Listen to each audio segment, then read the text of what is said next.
노먼 도이지의 기적을 부르는 뇌라는 책 저도 처음 읽었을 때 정말 머리를 한 대 맞은 것 같았어요. 아, 그렇죠. 한 번 망가진 뇌는 끝이다. 이게 거의 뭐 상식이었잖아요. 네네. 하드웨어처럼 생각했던 거죠. 한번 고장나면 그냥 부품을 교체해야 한다. 이런 식으로요. 맞아요. 그래서 그 믿음 때문에 우리가 스스로 얼마나 많은 가능성의 문을 닫아버렸을까? 그런 생각이 들더라고요. 뇌졸중으로 쓰러진 분들이나 어떤 깊은 트라우마를 겪은 분들한테는 그게 거의 사형 선고나 다름없었고요. 바로 그 지점이에요. 그래서 오늘 이 책의 핵심 통찰을 가지고 그 단단했던 통념에 제대로 한번 균열을 내보려고 합니다. 좋습니다. 단순히 신경가소성은 놀라워 여기서 끝나는 게 아니라요. 네.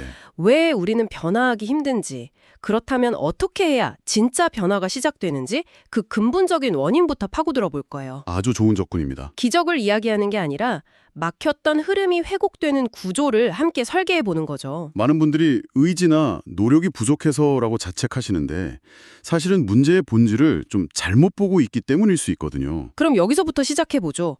우리가 흔히 뇌 손상이나 트라우마 그 자체를 문제라고 생각하는데 어쩌면 그게 진짜 문제가 아닐 수도 있다는 거잖아요. 맞습니다. 그걸 제대로 파악하는 게 오늘 탐구의 첫걸음이에요. 보통 복잡한 문제의 핵심을 찾을 때 쓰는 근본 원인 분석, RCA라는 방법론이 있는데요. 아, RCA요? 네, 이걸 여기에 적용하면 아주 명확해집니다. RCA의 첫 단계가 바로 문제의 재정이거든요. 그러니까 우리가 문제라고 생각했던 것, 예를 들어 뇌의 특정 기능이 손상되었다는 그 사실이 아니라 다른 걸 문제로 봐야 한다는 말씀이시죠? 정확합니다.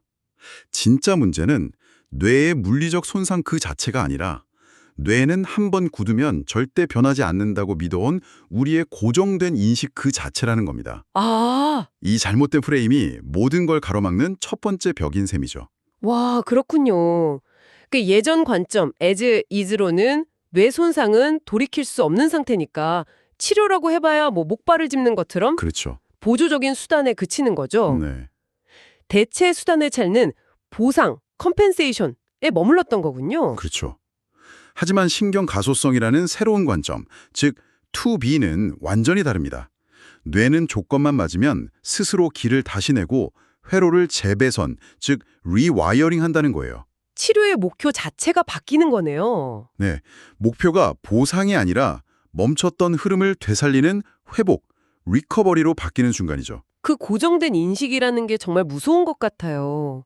나는 원래 이런 사람이야 라거나 이건 절대 못 고쳐 라고 스스로 생각해버리면 아예 시도조차 안 하게 되니까요. 맞아요. 결국 인식의 오류가 선택을 제한하고 그게 장기적으로는 정말로 기능을 잃게 만드는 그런 악순환으로 이어지는 거네요. 네, 안 될 거야라는 믿음이 실제로 뇌에서 안 되게 만드는 생물학적인 환경까지 만들어내는 셈입니다. 사용하지 않는 신경회로는 정말로 약해지거든요. 스스로 예언을 실현시키는 거군요. 바로 그거죠. 그렇다면 그 악순환의 고리를 끊어야 할 텐데 그 고정된 인식은 대체 어디서 왔고 왜 이렇게 우리를 꽉 붙들고 있는 걸까요? 그 근본 원인이 궁금해지네요. 좋은 질문입니다. 그 원인을 분석해보면 크게 두 가지로 나눌 수 있어요. 두 가지요? 네. 첫 번째는 내 의지와는 상관없는 외부의 조건 원인입니다. 과거의 낡은 뇌과학 이론이 여전히 의료계나 교육계에 영향을 미치고 있다거나, 아직도요? 네.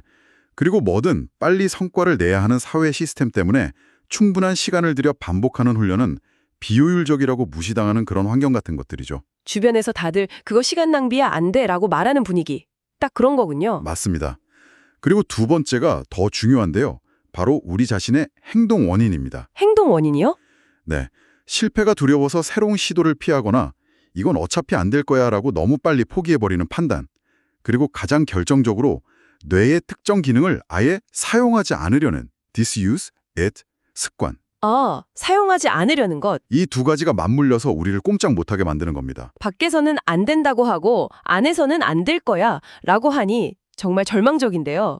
그럼 이 상황에서 대체 어디서부터 변화가 시작될 수 있는 거죠? 여기서 아주 중요한 관점의 전환이 필요합니다. 오늘 이야기의 핵심 개념이 바로 신경 가소성은 흐름 회복 시스템이다라는 거예요. 흐름 회복 시스템이요? 네, 진짜 문제는 뇌세포가 죽었거나 길이 끊긴 게 아니에요. 너무 오랫동안 아무도 다니지 않아서 잡초가 무성하게 자라 길이 보이지 않게 된 일종의 얼어붙은 흐름, frozen flow, 이 문제라는 거죠. 와, 우리의 목표는 기적을 만드는 게 아니라 그 풀을 걷어내고 다시 물이 흐르게, 즉 리플로우를 만드는 겁니다. 그 비유 정말 와닿네요. 없던 길을 새로 내는 게 아니라 원래 있던 길을 되찾는 거군요. 그럼 그 흐름을 다시 만들려면 아주 강력한 자극 같은 게 필요한가요? 많은 분들이 그렇게 오해하시죠. 하지만 뇌는 천둥번개 같은 강한 자국 한 방에 변하는 게 아닙니다. 아, 그런 게 아니군요. 오히려 가랑비처럼 적절한 조건 속에서 꾸준히 반복되는 행동에 반응해요. 그 적절한 조건이라는 게 구체적으로 뭘까요? 그걸 RTS라는 개념으로 설명할 수 있어요. 뇌가 회로를 가장 효과적으로 바꾸는 세 가지 조건, 바로 시간, 공간, 그리고 상태입니다. 시간, 공간, 상태요? 네. 즉, 단발적인 자극이 아니라 충분히 긴 시간 동안 병원이나 치료실 같은 특별한 곳이 아닌 나의 일상 공간에서, 그리고 억지로 하는 게 아니라 즐거움이나 의미 같은 긍정적인 정서 상태가 결합될 때 뇌는 가장 잘 변한다는 거죠. 아, 회복은 이벤트가 아니라 과정이라는 뜻이군요. 내 삶의 장면 속에서 일어나는. 바로 그겁니다. 듣고 보니 자료에 있던 한 문장이 딱 떠오르네요.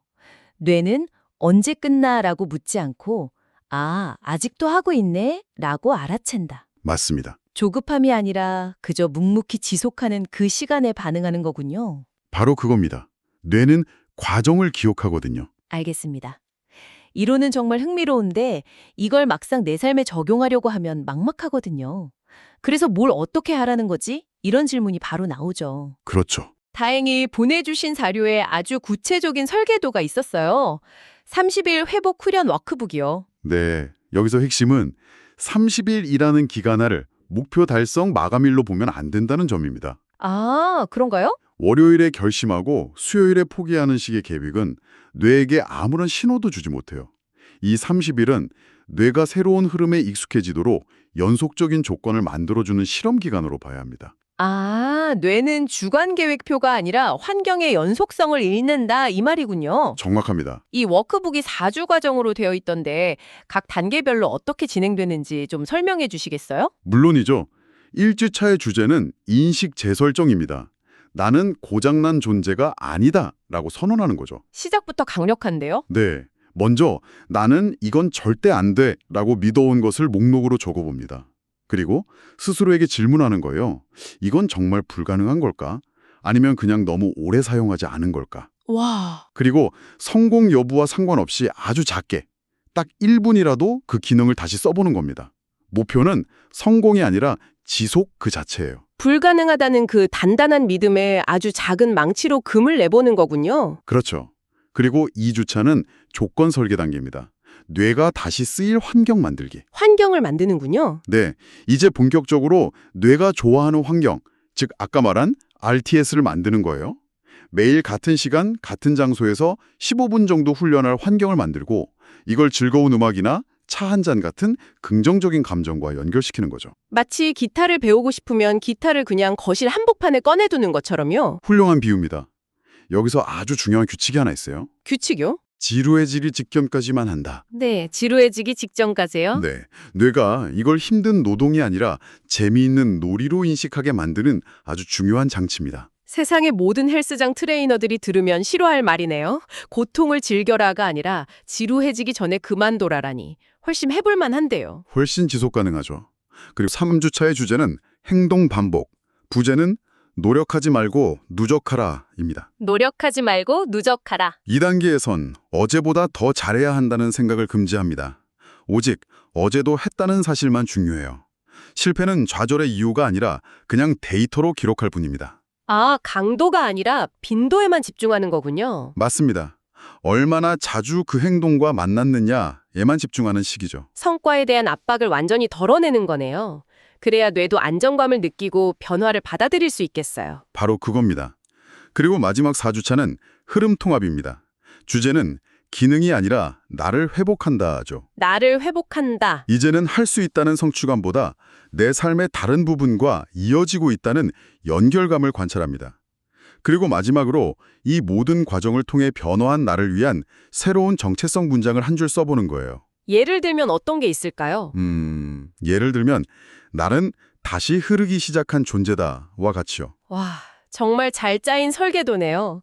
처음엔 인식의 벽을 허물고 환경을 만들고 부담 없이 반복한 다음 마지막엔 그걸 나의 새로운 정체성으로 받아들이는 과정. 그렇죠. 작은 행동의 누적이 결국 나라는 사람에 대한 정의 자체를 다시 쓰는 거군요. 네. 신경가소성의 핵심 원리들을 아주 구체적인 행동으로 잘 녹여낸 과정이라고 할 수 있습니다. 이 모든 이야기들을 듣고 나니 결국 하나의 철학으로 모이는 것 같아요. 변화는 억지로 쥐어 짜내는 게 아니라는 것. 그렇죠. 변화를 억지로 만들려고 애쓰는 게 아니라 뇌가 원래 알고 있던 자연스러운 길로 돌아갈 수 있도록 그저 곁에서 머물러주는 것. Just stay. 그것이 핵심입니다. 의지의 승리가 아니라 흐름을 포기하지 않은 시간의 결과다. 네. 바로 그런 셈이죠. 방금 머물러주는 것이라는 말이 당신이 보내주신 자료에 있던 한 구절을 떠오르게 하네요. 잠시 제가 그 느낌을 살려서 읽어봐도 될까요? 네, 좋습니다. 차분한 톤으로 기억해요. 뇌는 기적을 만들지 않습니다. 뇌는 흐름을 기억할 뿐입니다. 너무 오래 사용하지 않아 잠시 풀에 덮였을 뿐. 다시 걷기 시작하면 뇌는 묻지 않습니다. 왜 이제야 왔니라고. 그저 이 길이었지 라고 말할 뿐입니다. 결국 모든 것이 그 문장 안에 다 담겨 있네요. 잃어버렸던 나를 되찾는 과정, 그 이상도 이하도 아닙니다. 그러게요. 자료에 있던 시 구절도 있었죠. 강을 밀지 않아도 흐름은 기억해요. 머무를 때 열려요. 이게 바로 기능 몇 개를 회복하는 걸 넘어선 진정한 자기 회복의 본질이 아닐까 싶습니다. 맞습니다. 오늘 나눈 이야기의 최종 결론이라고 할 수 있겠네요. 자, 그럼 오늘의 깊은 탐구를 한 문장으로 정리하며 마무리해볼까요? 기적은 뇌의 특별한 능력에 있는 것이 아니라 뇌가 다시 흐르도록 허락하는 구조와 시간에 있다. 뇌는 환경에 반응하는 천재와 같다는 말을 꼭 해주고 싶어요. 조건만 제대로 맞춰준다면 우리의 뇌는 언제든 새로운 길을 낼 준비가 되어 있습니다. 우리가 너무 빨리 포기할 뿐이죠. 그럼 마지막으로 이 대화를 듣고 있는 당신에게 질문 하나를 남기며 마무리하겠습니다. 만약 당신의 성격, 한계, 트라우마라고 굳게 믿었던 것들이 사실은 고정된 정체성이 아니라 그저 아주 오랫동안 반복되어 온 습관화된 흐름에 불과하다면 어떨까요? 오늘 당신은 어떤 새로운 흐름을 위해 아주 작은 산걸음을 떼어보시겠습니까?